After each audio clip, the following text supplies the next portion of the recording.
All right, everybody, welcome to Tea and Tarot for August 2020. And we have got a couple of things on the docket. Today, we're going to be looking at the As Above, So Below tarot spread, which is a spread that I designed. And I usually teach it in my Art of Tarot class, but this time it just really feels like it's a spread that might be useful for other readers. So I'm putting it out there with this video. And we're going to be doing an As Above, So Below reading about our collective circumstances today. And each of us is going to be able to contribute interpretations, messages, or ideas that come through as we do this reading. So what I'm going to do is in a few minutes, I'm going to start us off by showing you the spread. It's a simple spread, 7 cards, and there's no distinct positions, but you'll it's just messages basically. So it's a nice, easy spread. Anybody can, whatever level of experience you have. Some of you are very experienced, but maybe someone watching isn't. So you can feel free to, try it and see how it works for you, regardless of your level of experience. Second thing I wanted to say is that we've got this class happens once a month. It's free. If you feel like dropping a tip in the tip jar in a minute, I'll leave my at the end of the class, I'll leave my PayPal link. Otherwise, totally fine. And we are going, and we do this every 4th Sunday at 4. So every month on the 4th Sunday, unless there's like a major holiday on that day, in which case we just skip that month and go on to the next one. And the other thing is that coming up, we're going to have in September, we'll be probably analyzing card meanings and just looking a little more generally at some of the major arcana, comparing them to each other, comparing them in a reading. In October, we're going to be doing something special. We're going to be doing an analysis of the significator cards of the candidates running for president and an analysis of election day according to the numerology and the tarot. So that'll be our October gathering. And remind me if I forget, because I really want to do this. When, for example, when we were in the process of electing Barack Obama the first time, I remember calculating his cards, and his cards were, his life path card was justice, and his soul path card was the high priestess. And if you look at everything that he did while he was in office, so many things that were beneficial for women, so many things that were beneficial for people of color, so many things that were beneficial for the disenfranchised. He really did bring that spirit of, justice and balance, but also reverence for the divine feminine. So we're going to do that when, we're coming up in October. But for today, and I'm just making sure I've got everybody muted, and then when it comes time to, to share, I'll have you give me a wave, and then we'll unmute. But just to start, I'm going to show you, and let me pull this over here so that you can see my table a little bit better. Excuse my drink over here on the side. Just to start, I'm going to show you the spread. So this spread is known as Above, So Below, and it is about the messages that we're carrying that have a significance in our day-to-day lives and our day-to-day path, as well as cosmic messengers, cosmic karma, higher level messages from guides and guardians, and overall spiritual tendencies. So when we do this spread, basically I'll show you how it looks, because the way you deal it out is also the way that you read it in a way. So we do 7 cards, bottom, top, bottom, top, bottom, top, bottom. So it's 4 on the bottom, 3 on the top. And the 4 on the bottom represent the things that are happening in this world, in the physical, concrete world. And then these 3 top cards represent messages from beyond, messages from ancestors, possible past life experiences, possible past life skills or messages, and overall larger scale cosmic information that we need to know in order to weather whatever's going on down here. And the way we read it is that each card on the top influences or informs the 2 cards beneath it. So that there's the 10 of Pentacles at the top right here, reversed, above a reversed Hanged Man and an upright 4 of Wands. And so I would look at this, typically representing family karma, family dynamics. This isn't an actual reading though, because I haven't said my prayers. So this is just a demonstration. But like typically 10 of Pentacles represents like family karma, family inheritance, long-standing established networks and traditions, and might represent what we might say is here, there's something out of, because it's reversed, we might infer that it means something is out of order in the cosmic or ancestral realm, most likely the ancestral realm because it's 10 of Pentacles. Then we'd look down here and go, well, what is it? Well, there's a reversed Hanged Man and a 4 of Wands, which indicates home, security, stability. So the reversed Hanged Man says, something has been dislodged from its norm in a way that will change our perspective, but we're not aware of what it is yet. But we need to look to the home, and this is all influenced by our ancestral patterning above. So we might say, okay, well, it looks like there's some kind of a family karma at play here. Then we'd move on and we'd look at the next top middle card, which is the 2 of Pentacles. 2 of Pentacles is above the 4 of Wands, which we've already somewhat interpreted, and it's right next to the 4 of Swords. So and they're both, all 3 of these cards are upright. So we might say, the 2 of Pentacles is often about like, am I going to make it? Is it all going to be okay? Will it all work out? And it's kind of about making it, but just making it, like getting out by the skin of your teeth kind of thing. And then below we have these 2 4s, the home, security, and then we have the 4 of Swords, which is often about solitude, aloneness, retreat, respite, but it can also be about separation and isolation. So there may be here, okay, there's something in the ancestral realm indicating that we need to address an unknown disturbance in the house or home that is causing our financial stability and our sense of overall security to be sort of difficult or not supported, and that there's a sense of feeling alone in it. And then finally, we would look at this 3 of Cups reversed top level card and how it informs the 4 of Swords, which we've already partially interpreted, and the Empress, which is upright. The 3 of Cups is reversed. So the 3 of Cups reversed indicates a spirit of celebration that has been limited or truncated in some way.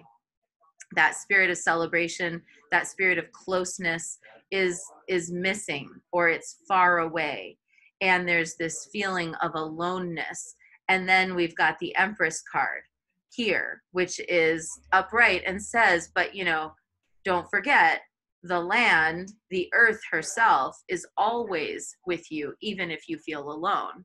And also that you yourself have your own ingenuity to create whatever is missing. So if I were to then back up, and I'm just going to show you from my vantage point the cards so you can see them. So if I were to just do an overall interpretation of what I see based on these messages that I've just, enumerated, which are hardly exhaustive, but just for the sake of demonstration, I would say that we have a querent who has separated from family in order to individuate, who has done a lot of personal work in order to overcome unhealthy legacies and patterns, but who now is feeling alone or isolated and is realizing that the time might be coming to either work within the context of their family to create positive change, or to create a new family, or to have a family of choice if their birth family is not able to keep up with them or to be part of their life. So that's just sort of a quick rundown, very swift, and a quick and dirty rundown of what this kind of a spread might do for us. Now, if this resonates for anybody who's watching, great. I hope it's helpful. Just so you know, you get to say who you allow close to you. And if you've been feeling isolated and alone, you don't have to stay that way. You can find people who will be like family, but in order to find the people who are going to be like family, you have to watch out for your own tendency to recreate dysfunction if you come from dysfunction and you're trying to break with dysfunction. You have to watch the invisible attachments to dysfunction and notice them before they take you down. And instead create healthy, happy family tribe of earth, people who share like values and like opinions and with whom you feel a naturalness and an easiness. And I'd specifically say to this querent, be on the lookout for how feeling alone might end up making you not recognize all that you have and how you're able to sustain yourself. And sometimes when we feel alone, we feel like, how will I pay my bills, manage my stuff? But then it kind of works out. So that's what we're going to, kind of focus on for this. Now I'm going to gather these cards up. And we're going to actually do one of these readings, but we're going to do this for the collective. So does everybody have a tarot deck right there? Let me see how, there's 7 of us. So I think this is magical because we've got 7 cards in this spread. So everybody, let's go ahead and shuffle while I say my prayer. Great Mother, Holy Mother, wise and gentle Mother, abundant and loving Mother, protective and healing Mother, I call to you. I'm here today with the Tea and Tarot group, and together we're seeking information and guidance about our collective circumstances at this time. And we call upon all the benevolent ancestors, guardians, and guides who walk through this life with us. We ask you to be here now and guide this reading. We come to this reading together today with courage and strength, honesty and integrity, love, compassion, and gratitude for the journey of life. And may what we learn here today be of benefit to our group and turning outward. May what we learn here today, in some way, great or small, also be of benefit to the entire universe. For the Tea and Tarot group. So everybody is now going to draw one card and tell me what it is. And I am going to draw my card. I'm just going to draw it right now. Okay. So mine's going to go last. So Jennifer, what is your card?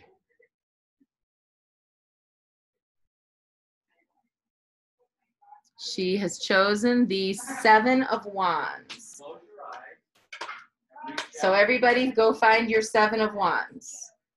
And we're going to set this up so that we're all looking at the same thing.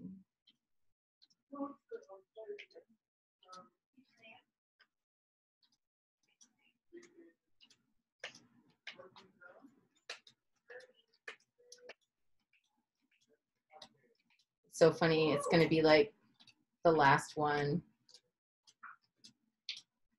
No, okay, 7 of Wands. So that is your number 1 card down at the bottom left position.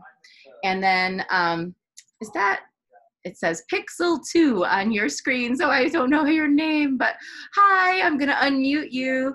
Oh, okay, great. What's your card? It's the 6 of Cups. Awesome, thank you. Okay, so everybody, we're gonna go get our 6 of Cups and we're gonna put that as card position 2, which is above. And actually what I'm gonna do I'm gonna lay my reading out this way, and that way then when it comes time we can all focus on it together. So 6 of Cups is the number 2 card above and to the right of the number 1 card.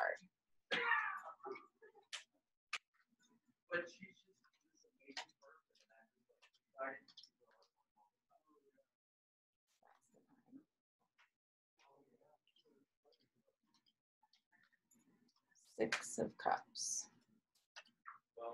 That's the 7. Well, I am curator.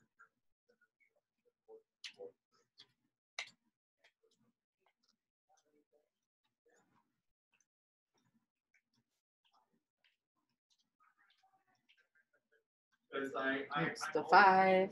Oh, I'm sure I'm so close. The 4, there we go. There's the 6. Okay, so number 3, Kenny, you're going to be the number 3 card. And which one is that, my friend? Will you unmute and tell me? The Ace of Pentacles. Ace of Pentacles. So card number 3, we're going to dig out our Ace of Pentacles. Thanks, Kenny. This setup takes a minute, but then once we're all looking at it together, it'll make life so much easier.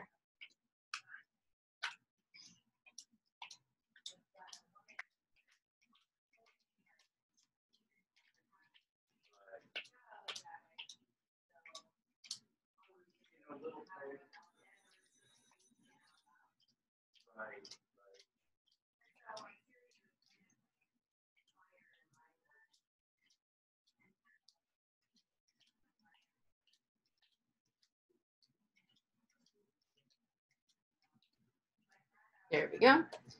Okay. Next, Josephine, tell me what is our number 4 card?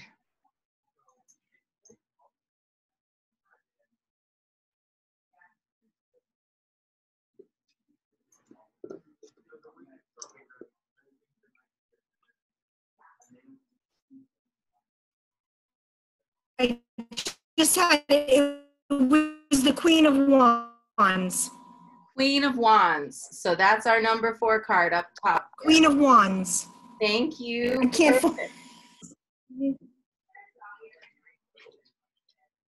Queen of Wands. She who gets what she wants. Here we go. That one was remarkably quick and painless. Thanks, Josephine. All right.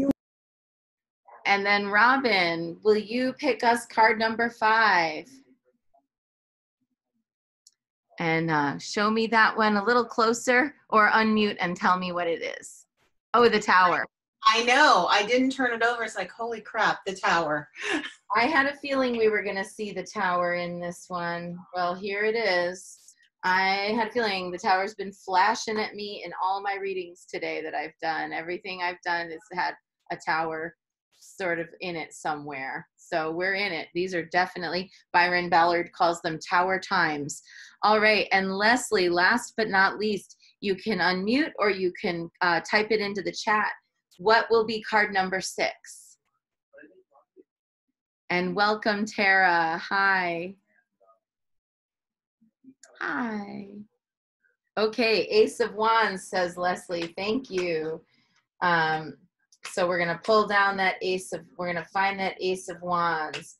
And once I've got that on the table, I'm going to turn the camera so that you can see the spread, but everybody will have it in front of you too, so you can look at it in depth. but I don't have any sound. Oh, can you hear us, Tara? Ah, I just heard you now. Okay, good. Then you're, oh, okay. Well, do you have my Zoom? Okay. I have to just go and quickly send the link to somebody who's trying to get in and is struggling. Hang on one quick Okay. second.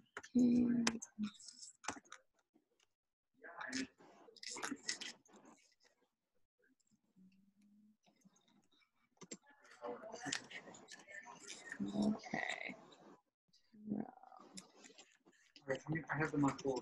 Okay, yeah, let them know that I'm sending the link right this minute so that they can join us. And sorry, everybody, for there being a quick pause, but I want to ensure that this person can come in. See intro.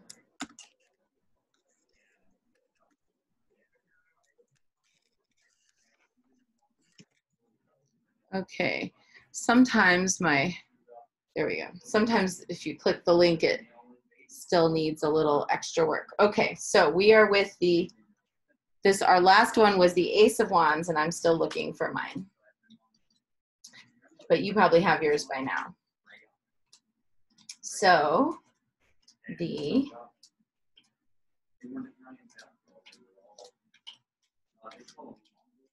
Ace of Wands. All right, so now we're gonna look at this together, and we're going to see what we see. We're gonna walk ourselves through this reading. Let me put this so that you can see the spread. So we're starting here. We go just a quick refresh. This bottom row is all about the things that are happening on Earth right now. And then this top row is all about, hi, welcome, thanks, I'm glad you could make it. This top row is all about the cosmic messages, the ancestral messages, the karmic messages, or the messages from guides and guardians that we need to be paying attention to. Think of this top row as being very kind of ephemeral. It's not concrete necessarily. And then this bottom row is the concrete, is what's, kind of happening in this more, physical, literal realm. So what I see is the following. This Six of Cups is looking down on the Seven of Wands and then the Ace of Pentacles reversed. The Queen of Wands is looking down on the reversed Ace of Pentacles and the Tower. The Ace of Wands is looking down on the Tower and my card, which was the Eight of Pentacles.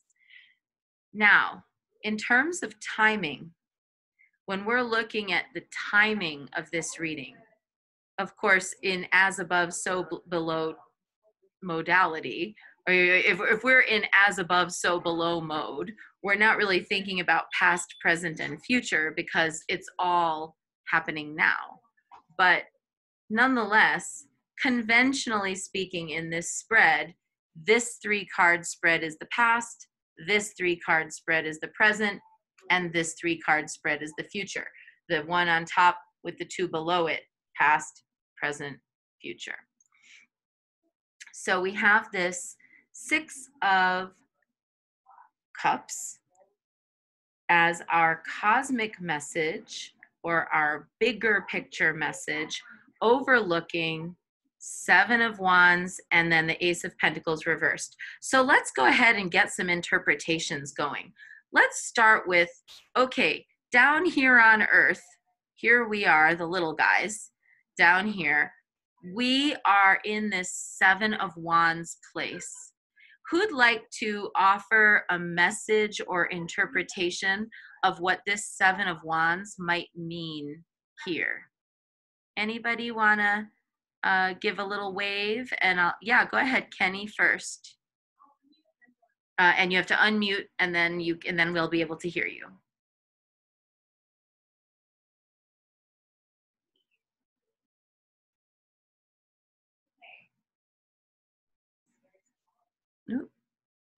go ahead and it's, I can't, oh, there we go. Great. 7 of Wands rules the Deacon of Leo that I'm born in. I just had my birthday, so I feel a connection to the card. Happy And belated. hmm? Happy belated birthday. Oh, I thank you. And the image in the Rider-Waite's myth deck shows a guy a little unprepared. He's got mismatched shoes, if you notice. You're right. Everybody look at the shoes. Yeah. So he's standing on the ground doing the, like throwing random shoes on, doing the best against, wands railed against you. And the keyword valor strikes me. In this particular era, I think that a lot of people feel that they have some strengths or courage to offer, but feel like they're alone. Mm-hmm. Mm-hmm. And maybe feel a little unprepared for the magnitude of what we're coping with. It's kind of like literally mind-blowing, right? Thank you, Kenny. That's a fantastic interpretation. I really appreciate the awareness you brought of his mismatched shoes. Wow. I mean, that is like a fantastic tidbit. And I agree. And, for me, I define this card as the word defiance or rebellion. So for me, when I look at this card, this is somebody who's like standing their ground. And just today, I actually, made a meme in my head, and it was kind of one of those things that I was like, am I going to make this an actual meme? Maybe when I get off the line with all you, I will make it. But it basically said, stand your ground, wear your crown, and don't look down. That was my feeling of how I was going to get through, today, as we're coping with smoke and fire and difficulties, so this is a card of kind of, I think, represents us. We're a lot of people feeling unprepared, but a lot of people feeling like they want to help, feeling paralyzed, like, what could I do to help? I don't even know what I could do. So then let's look at that next card here, which is in this realm, the Ace of Pentacles. So the Ace of Pentacles is reversed here. So is there anybody who'd like to take a stab at, or I shouldn't say use that language. Is there anyone who'd like to take I wanted to say take a shot at it. No, that's not right either. Who would like to explain the Ace of Pentacles reversed in our reading? Anybody have any thoughts about what a reversed Ace of Pentacles on the ground might mean? Yeah, go ahead, Robin, unmute and share. So I know a lot of people don't do reversals, and I always have. So all the aces are about beginnings, but the Ace of Pentacles is a gateway card because of the actual gate. So what I'm getting is that we're for whatever reason unwilling or unable to go through the gate right now. Mm-hmm. And even though it's Pentacles, I'm thinking about Lionsgate. We just got through Lionsgate. Oh, And right. what one psychic said on YouTube is there's kind of a backlog that there were so many people trying to go through the gate that they actually have, like, they're still processing requests. Mm. And she also said that there are some people that went through the gate but had negative karma that they still had to work through. So they got spit back and they had to work on their karma and then try to go through the gate again. Uh-huh. So there's kind of like a threshold here. Mm-hmm. And then oops, we had from Leslie an interpretation, also very valuable. She typed into the chat, which says, wealth abused and corruption for me, and money without happiness. That's for her, the Ace of Pentacles reversed. So we've got this gate threshold, being kind of at that threshold, followed by, with the, or not followed by, I should say, mixed with the reality of there's abuse, there's corruption. We're finding out that like really, really money has nothing to do with happiness. So many people, you know, have gone through terrible things and yet are doing well, are thriving, are able to live. Other people who have all the money in the world are having huge issues and problems. And like wildfires don't care what your zip code is, and COVID doesn't care how much money you make. So there's that. The Ace of Pentacles reversed, and then Tara had her hand giving us a little wave. Yeah, it's more of a question. So, I mean, Pentacles is Earth, right? Mm-hmm. And so we have in the Ace everything in that suit, right? Sort of in nascent form, Mm-hmm. and it's upside down. Am I being too literal if I just look at it that way? No, I love that. I mean, I think that is a really handy encapsulation of the other two interpretations we had, you know, which is we've got the, you know, the difficulties with material reality, things being upended, things not working out right, and that amidst this chaos that we still collectively are at a threshold where there could be change on Earth, where there could be change among humanity, where there is this potential, where there are people with valor, if not yet confidence or skill or preparedness. So then we look at, okay, so like, what are the, you know, what are the goddesses saying? What are the gods saying? What are the spirits saying about this? What does the universal mind have to say about this situation? And we have the Six of Cups. Anybody want to hazard an interpretation of the Six of Cups as a cosmic message related to our topsy-turvy, impossibly hopeful, yet quite grave physical circumstances? Why might the Six of Cups come up here? And give a little wave if you feel like you want to say. Kenny, go ahead. Yeah. And you have to unmute. Oh, first take yourself off mute, my friend. Thanks. Not yet. Go ahead and try. There we go. Okay, there we go. Nostalgia. And I see it as nostalgia for that which has not ever been or is yet to be. Yes. Anybody ever have that before, that feeling of nostalgia for something you never experienced but kind of wish you had? Like whenever I see movies about kids going to summer camp, it doesn't matter that I'm 46 years old. I feel like I have this nostalgia for going to summer camp, even though I never ever went to summer camp. And Jennifer says, smelling the flowers, scents our memories, really powerful. Yes, we are.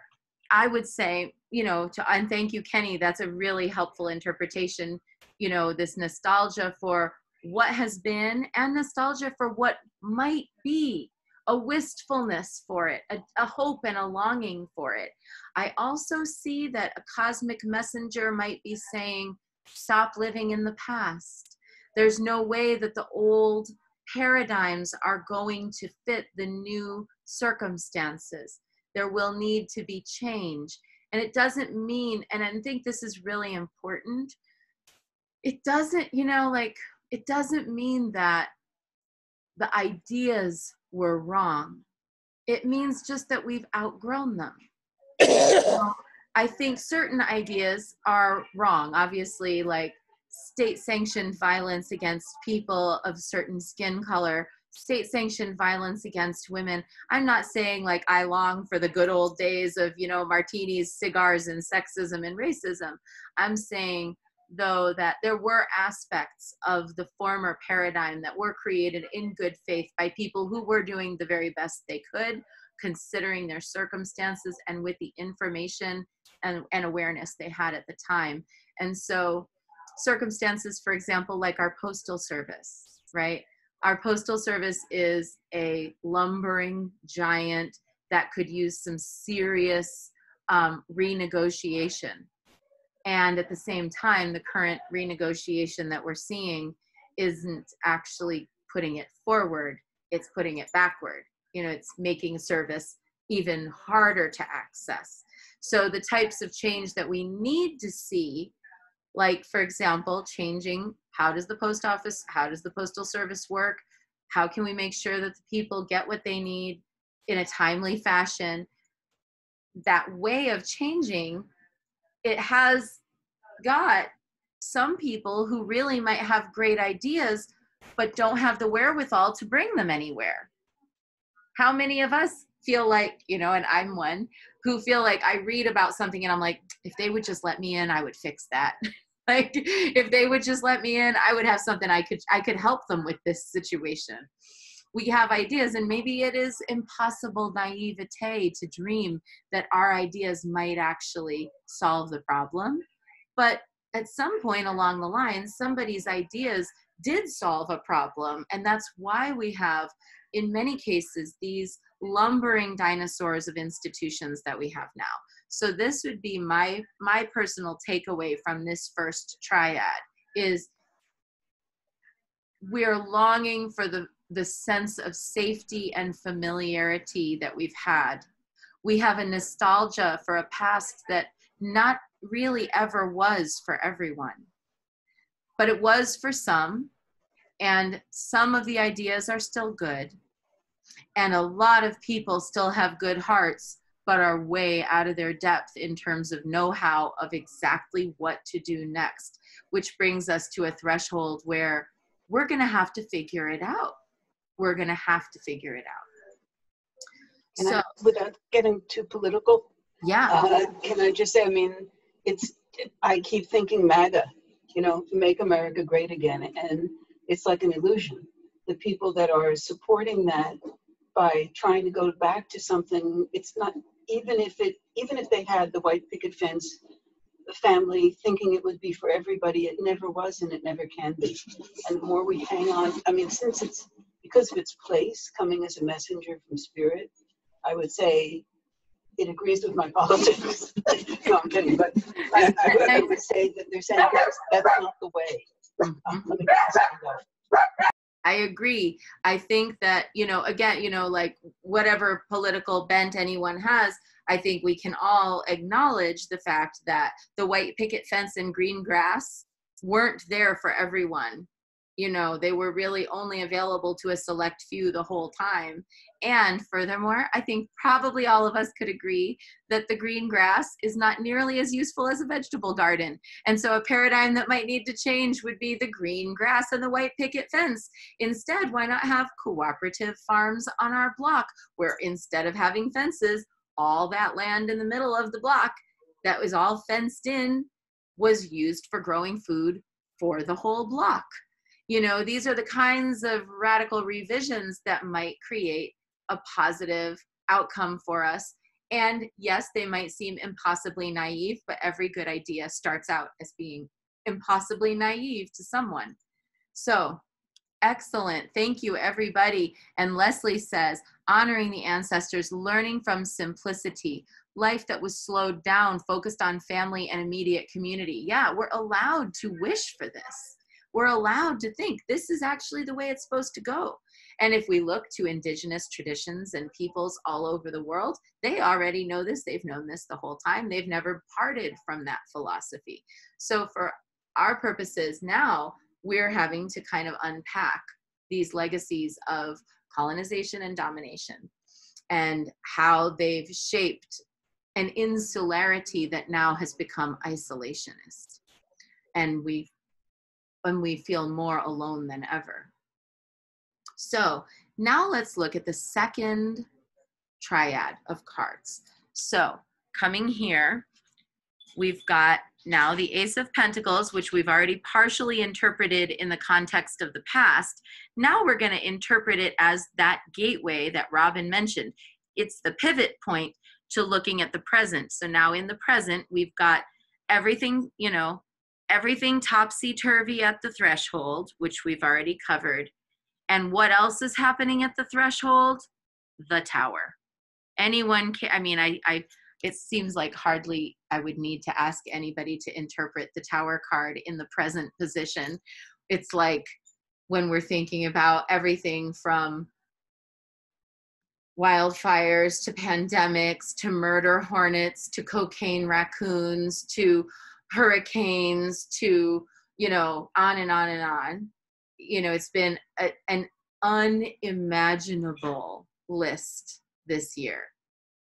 I can't believe that amidst all of it, I'm still tripping on the fact that like somewhere about 3 months back, there actually was a UFO encounter, but we were so busy with our craziness that we hardly even talk about it.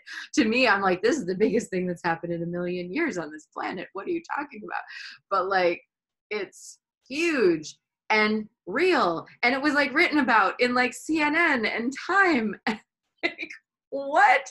Where are we? But I felt that way about cannabis legalization, to be fair. I felt like that would never happen. And then when it happened, it was like, you know, bonkers. So what do I know? But the Tower card are collective chaotic circumstances. Anyone want to share anything about the Tower card that, you know, yeah, Tara says, I'm waiting for the locusts. I'm laughing because if I don't laugh, I'd cry, right? This Tower card is saying like, we are definitely in a very difficult position. And the things are coming down, and hearkening back to that cosmic message, you know, the cosmic message from the deceptive cosmic, it's sort of deceptively sweet, isn't it? The cosmic message is like, you're going to have to part with the things that, you know, you long for. Things are going to have to change. But the reality of the cosmic messenger gently saying things are going to have to change is the Tower. You know, there's a reason why we have awe for the cosmic order of things. And it's because all it would take is a breath from the divine, even the kindest and gentlest breath in the direction of change, for us to be cast into complete chaos. And it's not out of cruelty, and it's not like game playing, and it's not because the divine is trying to hurt us. It's because cosmic change happens in a cosmic way, and we are earthly beings. And so we get scared. We get frightened. We feel out of our depth. But amidst this chaotic time, interestingly, our top level card, she who gets what she wants, the Queen of Wands. So if the Queen of Wands were a goddess, let's have a little you know, opportunity to think about. If the Queen of Wands were a goddess, who might she be? Who do you think of if you think of a fiery goddess who gets what she wants? I won't say it first. I'll wait. You guys have to come up with, go ahead. Kenny, go ahead. And go ahead and unmute yourself. Okay. One of the other aspects of the Tower can be strong, powerful sexual energy. Bonded with the Queen of Wands, she wants what she wants, and she wants it to be explosive and wonderful. Mm-hmm. With Ace of Pentacles reverse, I've been seeing that card as relating to my privilege of having grown up, you know, with enough, all the aces relating to privilege. For me, growing up with enough, with a good education, with, you know, some degree of emotional support. Well, I'm leaving one out. Oh, and Wands, creativity. I was encouraged to be creative. Mm-hmm.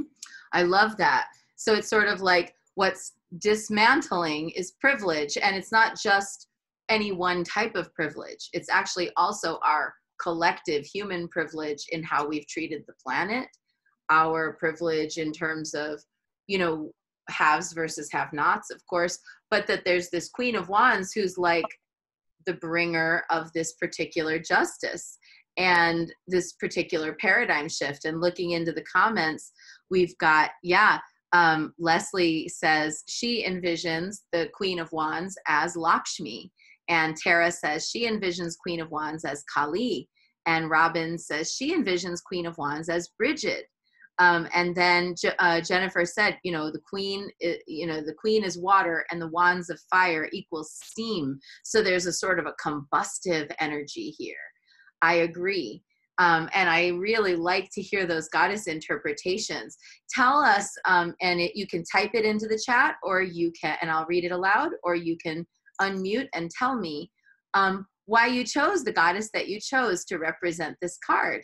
I'd love to hear what your thoughts are and why those were the names that came to you. Is it because of destructive potential, creative potential, transformational potential? Is there a story associated? Just curious, and feel free. Anyone care to share? Tara, go ahead. I was going to type, but I'll speak. It's easier. Yeah, because you mentioned she who gets what she wants. And I can't help but thinking of a fiery energy right now, given where I am. It would just seem, it just kind of feels to me like Kali is saying, I'm out of patience with you folks. If you're not listening to me, if you're hurting Gaia, if you continue this path, I'm here to let you know, ya basta. We just can't keep doing this. Mm-hmm. So I mean, when I think of one goddess I would never mess with, it's Kali. Agreed. I mean, why mess with any of them? But you're absolutely right. She's ferocious. And, to people outside of her devotional practice, she seems fierce, very fearsome, sometimes so much that they won't even approach her. For the people who are devotees of her, they see her as the most wonderful, adoring, devoted mother. And it just goes to show you, they feel protected by this fierce mother, this warrior mother energy by her. So I so appreciate this interpretation. Thank you. And anyone else care to share their goddess interpretation, why they picked the one that they picked? I can also share mine. I see her as Sekhmet, the Eye of Ra, who is, Sekhmet is often considered to be the same or one and the same as Hathor. So it's kind of Hathor Sekhmet. And Hathor is pleasure and opulence and fertility and joy and music and processions, parades, festivals, devotion, reveling. I mean, just think of like the best beach party you ever went to. There's Hathor is there soaking it all up, reveling in the sun. But she is also the avenger, the defender, the warrioress, and she is Sekhmet. And so she has this other aspect to her of ferocity, of cutting down demons that and cutting down anything that threatens her people. So to me, I'm like, okay, warrior mother is here for us. That's what I think. Warrior mother is here for us. She's not showing up reversed. If she showed up reversed, I might think she's mad at us. But she's not. She's showing up right side up. She's above the tower, which is also right side up. To me, this is like, in a way, it's like more severe than the ripping off of a Band-Aid. That's not the level. It's more like this. Warrior mother knows when you have outgrown those pants and shirts and socks that you love so well and that you've worn holes in and that they're your favorite. And she knows that you need to wear a bigger pair of pants and bigger socks and a bigger shirt because you've grown. And she needs to find a way to take away the clothes that no longer fit you and give you the new clothes that you should be wearing. But you feel like she just took away your favorite thing in the world, your lucky t-shirt or your favorite socks, and you don't care that there's a hole in them and you love them anyway. Warrior mother is like, I know that you don't like this, but we're doing it. So I get the steadiness through this warrior mother. Like, I know that this hurts, but we have to do this. Go ahead, Josephine, and unmute yourself. Great. So Hathor has shown up 7 times this week for me. Wow. 6 times in a group reading, another collective reading, and then tonight. And in the other collective reading, she appeared with Wajet and Set. Wow. So Hathor, Wajet says there's a purification and an awakening. And Hathor says, yes, it's very serious, but let's do this through love. I love that. And Set, his image was mirrored. So we know Set is chaos, but mirrored Set is balance. Interesting. And it's, you know, when people have said to me, like, I really think the earth is mad at us. And I think in a way, you know, I understand that, but I'm also like, you know, the earth isn't doing this to us. We did this to us. Oh, you know what? I'm wrong. It was 8 because you pulled the Isis Oracle card with Hathor's face. That's right. I did. That's right. That's 8. That's so great. Thank you for remembering that. But I see it as we did this to ourselves. We, you know, are the ones who have created these types of circumstances. We, you know, we're the ones who have polluted the air. We're the ones who have made it so that we, you know, eat foods at these markets. We're the ones who did we're the ones who created overpopulation where people live together. We're the ones who maintain the systems where we shuttle our elderly off to go live in corporate facilities. Like, we did every bit of it. The earth didn't do anything to us. The earth is still lovingly holding us and being like, you done? Like, you gonna figure this out now? So to me, I see that too. I feel like we've got this kind of fiery warrior mother energy who's looking over us, and she's saying, I can't stop you from creating chaos. I can support you as you cope with what you have wrought.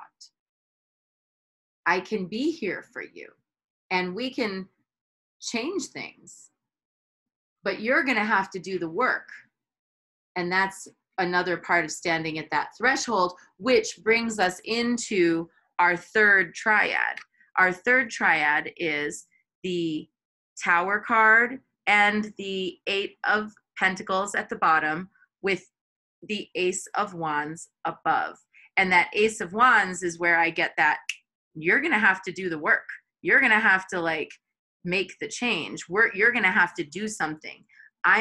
There's not going to be rescuing, but there will be support as we rescue ourselves. So let's now look. We've already, you know, covered the Tower being the utter chaos of these times, which, you know, is very clear. Now let's look at that in the context of the 8 of Pentacles. I'm going to share with you the way I define the 8 of Pentacles, and then I'm open to other shares.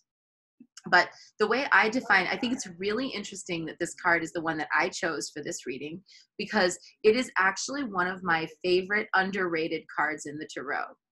I think that this is a highly underrated card. When this one comes up, people are like, look at it and it just seems like, oh, he's just hammering away, and he's, you know, he's hard at work, and all this stuff is happening. He's got all of these different pentacles, and he's just kind of having to do it. But I look at it as this card is all about taking this, for me, is about taking all of your skills, your knowledge, and your experience from one context, picking it up and putting it down in a different context, which might end up being better for you than your previous context. So I call this card the promotion card. This is the card where it's like you might get a new job, or you might move into a better home, or you know, might find that, like, oh, this one, you know, retirement account that I had, now they're selling it to some other company and I don't know what's going to happen. But then it turns out that it's better invested. It happens easier. So I see the 8 of Pentacles as moving toward a new reality where you get to bring all your strengths with you. And Leslie says, for me, being authentic, honesty, and integrity. Yeah, I love that. That's a great interpretation. so that you're, and I would agree, even under my interpretation, I feel like it means getting to be more of yourself in the work that you're doing in the world.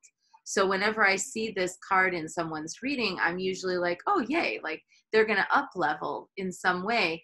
They're going to pluck themselves out of one situation that wasn't really working or had run its course, and they're going to go into a new situation.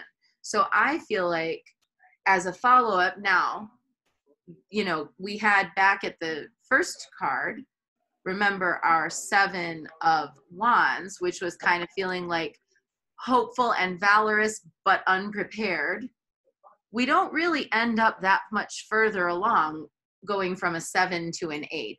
It's just the next step. So if what we're dreaming of is, you know, like within the next 5 years, flying cars and, you know, being able to beam ourselves places, we're probably going to feel unhappy about the results. But if what we see is that over the course of the next year or so, we're going to take the next step collectively, I think that's a great message, because change happens slowly at the collective level. So even knowing that we could take one step, to me, would be really great. Most people go, you know, most civilizations actually only go about one step in 100 years. Because for all of our technologies and innovations, we're still being the same beings. We haven't gotten kinder as a result. We haven't gotten more knowledgeable as a result. There's a lot more devices, but that doesn't actually mean that there's more wisdom. So if a people can gain genuine wisdom, one step worth of genuine wisdom, open-heartedness, compassion in 100 years, it's pretty significant. What about this? So what about this Ace of Wands? Anyone have anything they want to say about the Ace of Wands and or in relation to the 8 of Pentacles? We'll look at them kind of together. Give a little wave. Go ahead, Kenny. All right. Yep. Am I on? Yep, you're all set. Okay, great. The 8 of Pentacles is disappeared from my deck. Using the Thoth deck, I took the Universal Hex to replace it. But generally, I look at the 8 of Pentacles and I think of gearing up, of taking that step from the 7 of Wands and being prepared. And in the tarot astrology, the 8 would follow right after the 7, from the 7 Leo to the 8 in Virgo. You're right. So the next is being, you know, having the skill, you know, having stood your ground and you know, like I'm like the man in the high castle in my tiny little studio, but I have everything I need here. And my next step, having, you know, struggled to get into this place and to be where I'm at, is to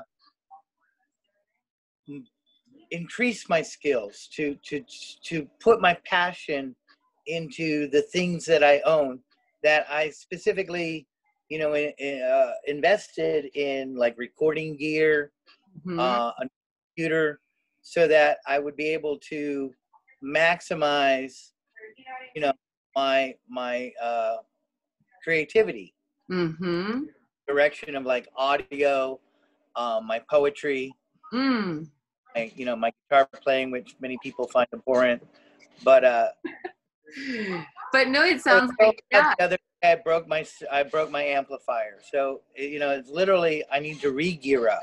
You have to re-gear. Yeah, that makes sense. And where for you, there's, you know, it sounds like for you, you can see where like these are changes you are substantively making in the physical plane to get your gear together so that you can level up in what you share with the world, but that on the collective level, we're also having a level up, and that chaos is the natural order of it.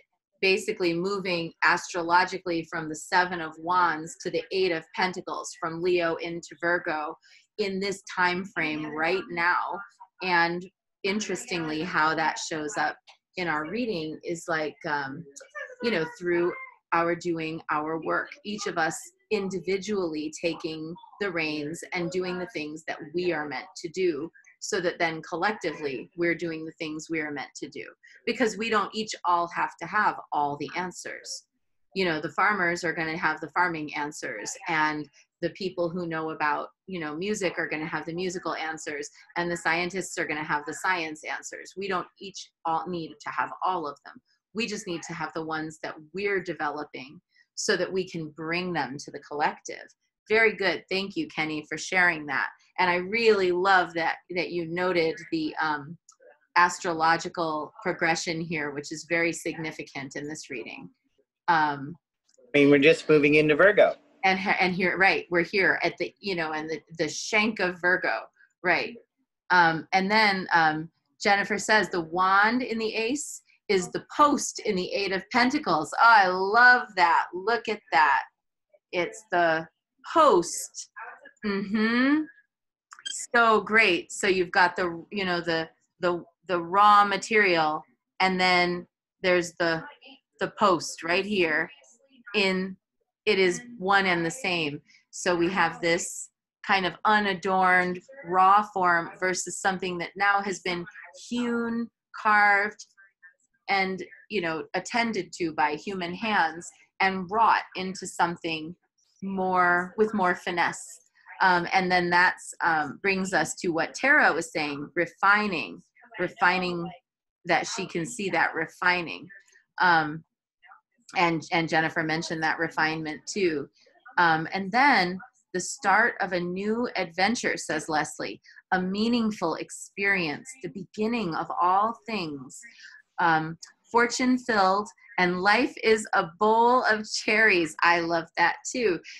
Life is a bowl of cherries, that there can actually be an outcome. I know it's hard because, you know, I'm not really like the secret person, or like if you tried to get me to watch like a video about the law of attraction, I would probably run screaming in the other direction because of the toxic kind of positivity that happens, where people aren't expected to be able to sit with what is, but always kind of move on from sorrow or from grief. Like, we're not allowed to say this is wrong. We are supposed to only frame it in the affirmative. So, you know, understand that I'm a salty old sea hag about things like this, but that even I see right now that there is potential for us to do better. And it's not Pollyanna-ish. It's so funny. One of my students earlier today asked me, she said, how do we get people to see that change is possible without sounding Pollyanna-ish right now? How can we get people to see it? And I said, well, you're right, because we're right up against the, you know, the shank of what I feel is important here, which is for myself, which is how do we get people to stop talking about and thinking about things, but instead to take action on things. And when we take action, that's where the change really happens. So I said, if you're talking to somebody and you want to see a change, rather than trying to convince them that change is possible, if someone's like, oh, it's all just going to hell in a handbasket, you know, it's never going to get better. It's not going to be, you know, we're never going to get out of this. You have to find a way to get that person to turn the corner from thinking about it and talking about it to doing something about it. What will you do? What will be the thing that you take action on? What will be the one thing?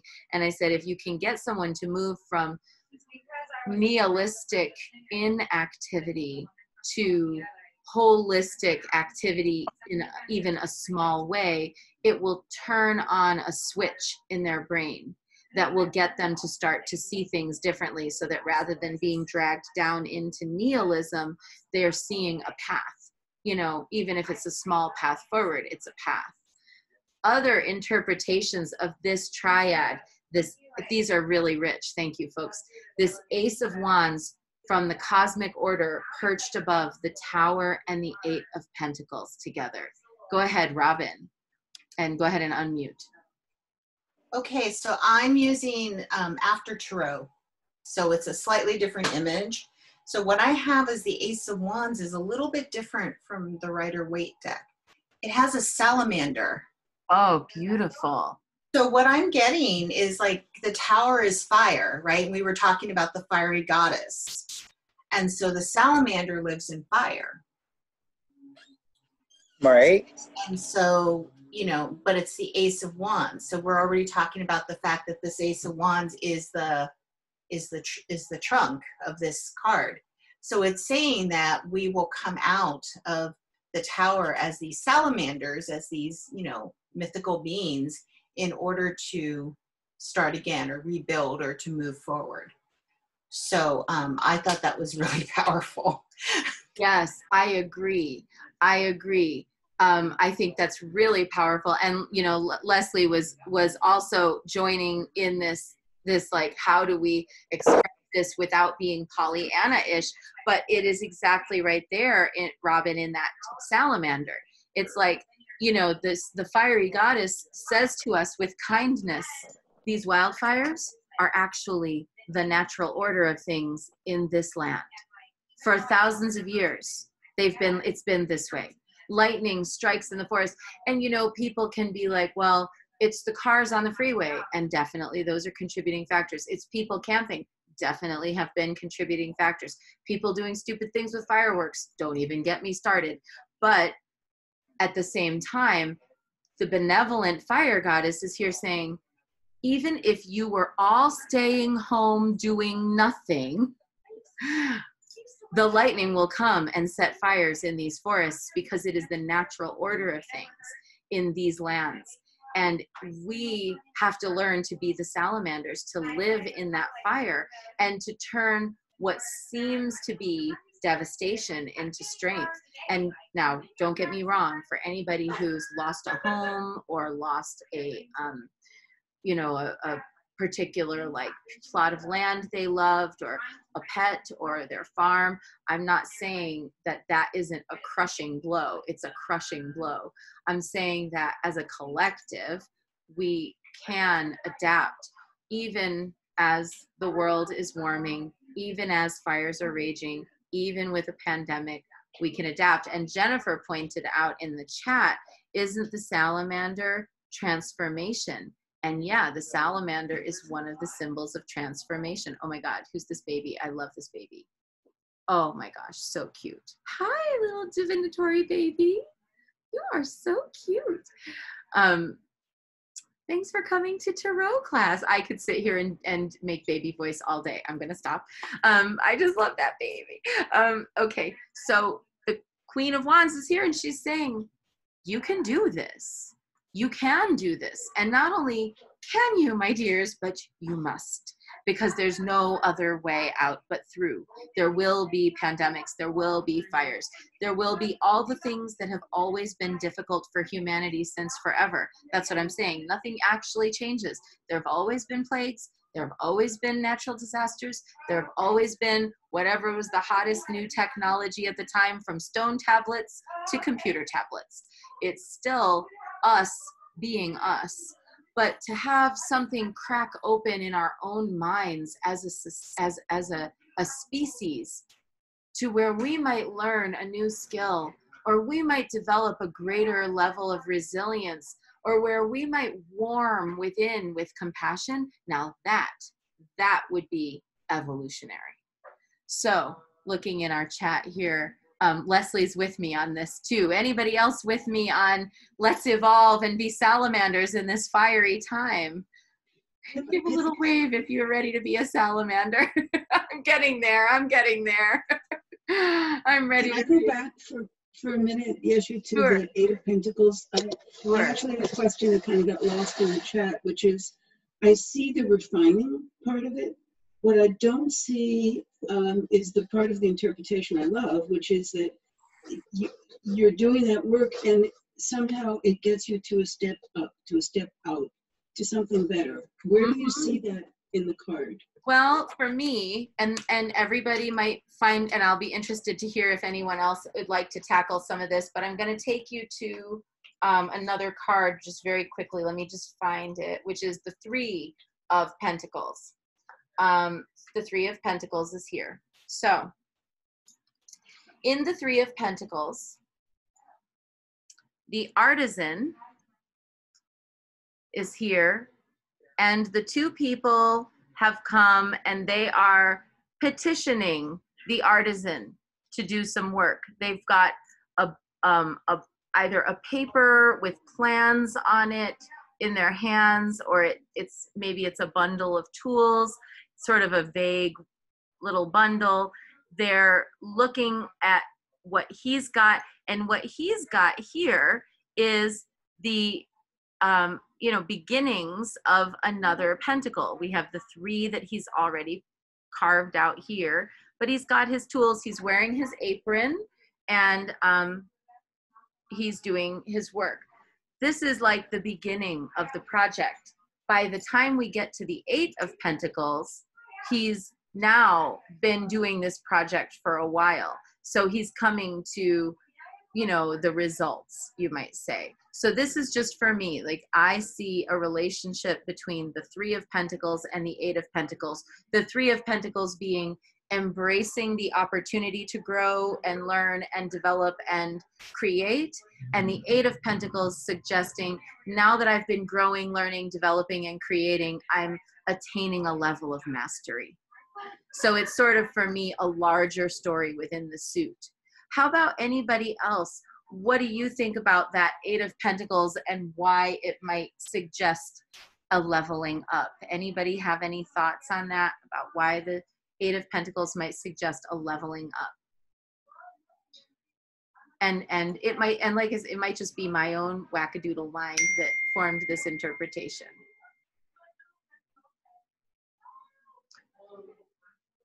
Yeah, go ahead, Kenny, and unmute.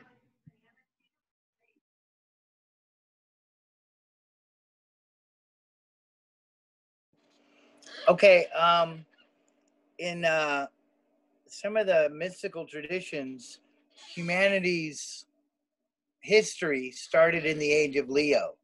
So it would have started with the 7 of Wands going retrograde, and then the final card of our path would be the 8 of Pentacles. Wow. So this is like a creation story. Yeah, the creation story. So we start, we start unsteady, like there's like a mistake or something gone wrong at the very beginning that we're all trying to rationally or spiritually or intellectually, physically transform that misstep into the dance moves, like I think of Danny Kaye frequently, how there's no way they could have scripted some of that stuff. And so you have the whole cast laughing in silence until someone finds their way back to the script. Right. Yes. No, I love that, because, I think that, the idea of the fall in, the Christian tradition is that there's this fall from grace, this fall from the Garden of Eden, and this idea that there's like a banishment or a loss that happens, and that characterizes humans' first steps on the planet. And when we see that as that loss or that fall as being the penultimate, the kind of, not the penultimate, the launch pad for our human civilization, we start to feel like a shame in us that we then carry around. Like, I don't know, excuse my florid language, but in my mind, whenever I start to get to like this thought process, it's like, well, it's already fucked up already. It's just already all messed up. And how are we ever going to fix it? Because it was messed, it's like twisted at the root, it's going to be twisted at the fruit. And that our walk on this journey of life is trying to fundamentally untwist, and to get back to the garden, or to get back to that. And what I love about, Kenny sharing this, where we would have started and where it would end up, is that maybe it's not actually about getting back to that initial wounding or that initial fall and having a do-over. Maybe it's actually about finally coming through the alchemical procedure of working with that woundedness or that misstep or that fall, so that we can create something beautiful from it, like light from the crack, you know, light through the cracks, or like the art of piecing pottery together with gold, where the transformed object, the beauty of the transformed object is sourced from the wound, as opposed to being in spite of the wound. And I think that this, to, you know, from my thinking, is the integration of the wound rather than the dismissal of the wound or pretending that the wound doesn't exist. And going back to this card, you know, this nostalgia card, it's like, you know, like what we see on like Leave It to Beaver, that was not reality for the majority of people. The wound here isn't that what needs to, you know, this needs to change because it was bad.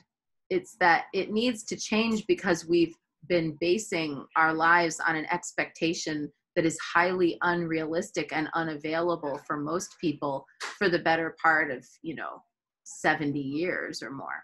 And so the seemingly innocuous Six of Cups here is like, well, it wasn't actually always shiny happy. It wasn't actually better. It wasn't actually cleaner or clearer. I used to have this book called The Good Old Days, Weren't They Awful? And it was a book that basically took descriptions of like things that we've sort of romanticized when we look at the past. And it describes what the reality was like, which is like, you know, we all love to go to things like Dickens Fair and get dressed up in our little outfits. I love that kind of thing. But the reality is, if you were walking around Victorian England, you would be walking through human feces and filth, and people just threw their garbage out the door, and there'd be people with, you know, a terrible cough, and there would be, you know, corpses on the side of the road that just never got cleaned up. And what about if, you know, somebody got run over by a cart? There'd be all these things that were part of that zeitgeist that we've kind of conveniently dismissed from our cultural memory. And so maybe there's something in this overall reading, if I were to say, like, because we're just getting to the end of our time here, if I were to say that my takeaway message from this reading, I would say that, you know, every seemingly naive and desperate hope that we have now mirrors the seemingly naive and desperate hopes of the people who came before us, who have tried their best to create systems that worked. And they only learned to create those systems that worked as well as they did, even when they didn't work great. The only reason that they were able to create them is because they had learned about and built upon the knowledge of the errors that had come before. So for us, we, the valorous yet unprepared at this time, we have the capacity, but maybe not quite yet the skill to flip this, to transform this, and to become the skilled, to become the agents of change, to transform something. And that if we are able to do this, then it's going to bring about the end of this wave of chaos. But I think that none of us should be naive enough to think that there won't be others, because the way of humanity is the way of chaos. So that would be my takeaway, is that we can flip this, but we have to become more skillful, and we're going to have to learn pretty quickly. Anyone else like to share a final summary? Tara, go ahead. I'd like to speak a little personally about the reading, because I'm evacuated at the moment. I live in Bonnie Doon, and I'm staying with family right now. And we have a site, a Facebook site, that has been like just totally active through this. And it's been amazing, heartbreaking, of course, but amazing to see this community pull together. Right in the midst of it, the fires are still raging. We're up for potential lightning storms again. tonight and tomorrow, which started the whole thing a week ago. But people will write in the same thing. I lost my home. My husband is here trying to save yours, to a neighbor. We're doing our best. It has pulled, in some ways, of course, the worst of humanity, but in 95%, 98% of the cases, people are rising to the occasion in completely unexpected ways. Like one woman set up an Excel sheet of where water is.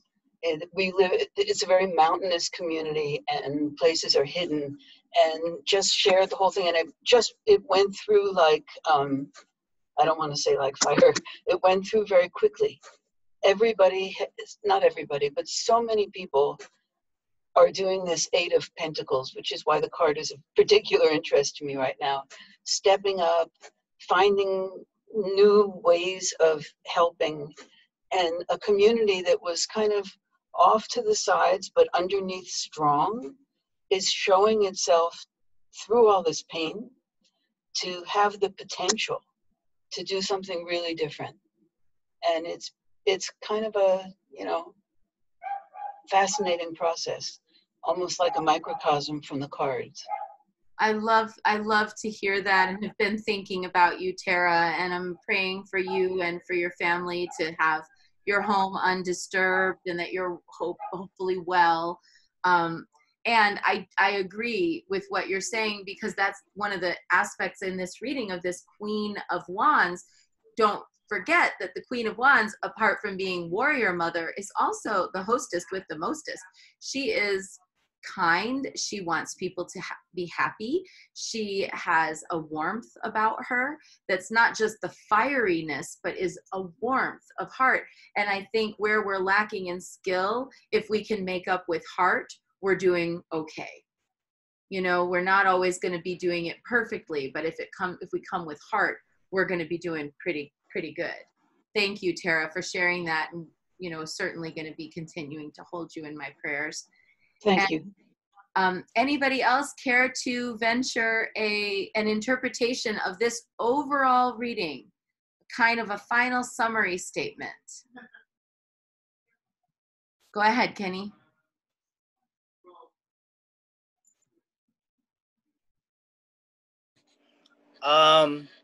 Just one brief phrase: the opening of the Eye of Shiva.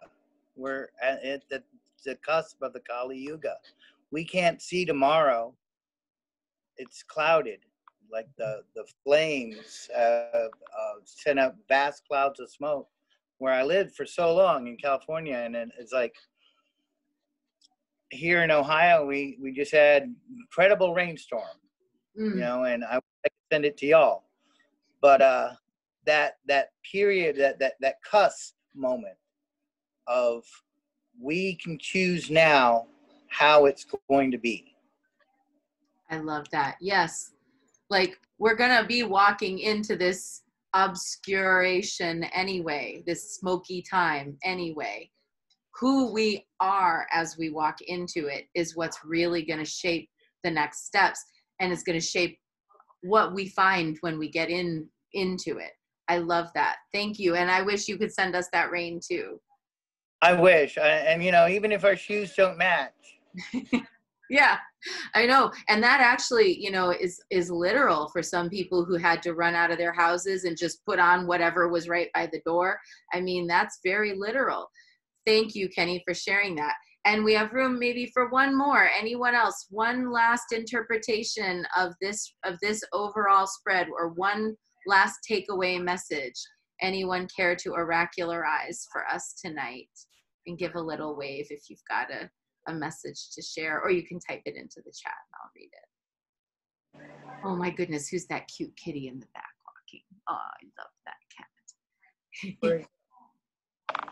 I just got a cat, so I was wondering No, it was in Robin's frame. Oh. But, That's Luna. She's been screaming the whole time, by the way. I got that this was the Six of Cups was our mamby-pamby thinking, which we've all just agreed upon, and that the Tower is the curtain ripped off.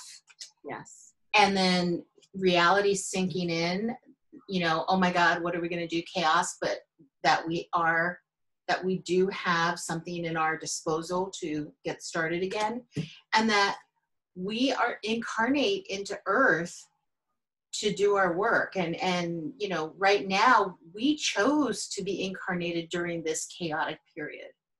Yes. And our incarnations on the planet Earth are very painful. Earth is a very painful place to incarnate in. So, but what do? We chose this, so we have to do our work. Yeah, we're here, and obviously our spirit's meant for us to be here, and we're needed here. And as we do our work, we do it not only for ourselves, but on behalf of the whole collective. I love that interpretation. What a powerful note for us to end on. Thank you, Robin. I want to say to everybody, thank you so much for being here. I want to just cover this. Yeah, Leslie says, I think follow your dreams, ground into Mother Earth. Abundance is here for all of us. This is our hard work, and it is our inheritance. Thank you so much. Now listen, before you go, everybody, please go and send me an email at info@sacredwell.com. If I don't already have your email, make sure to send it to me, even send it to me anyway. I'm info@sacredwell.com. Send me an email so that I can make sure to include you on the invite for next month. And when I add you to the mailing list and I post this video, I'll send you a link in case anyone wants to throw anything in the tip jar for today. Thank you so much for coming and spending this time with me today. I have to say, with the fires and everything that's been going on, you know, I saw a meme that said people in California don't say COVID. They just say, with all this stuff going on, and wave their hand like this. And I was like, yeah, it's sort of been like, well, with everything going on, I was like, man, I don't know how I'm going to ever come to be able to teach anything inspiring in this tarot class today, because it's been really such a heavy time. But you all came and you all made it. We shared the load together. Thank you for sharing the load with me today. Sending you all lots of appreciation and looking forward to next month.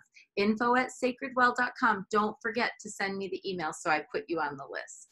Bye, y'all.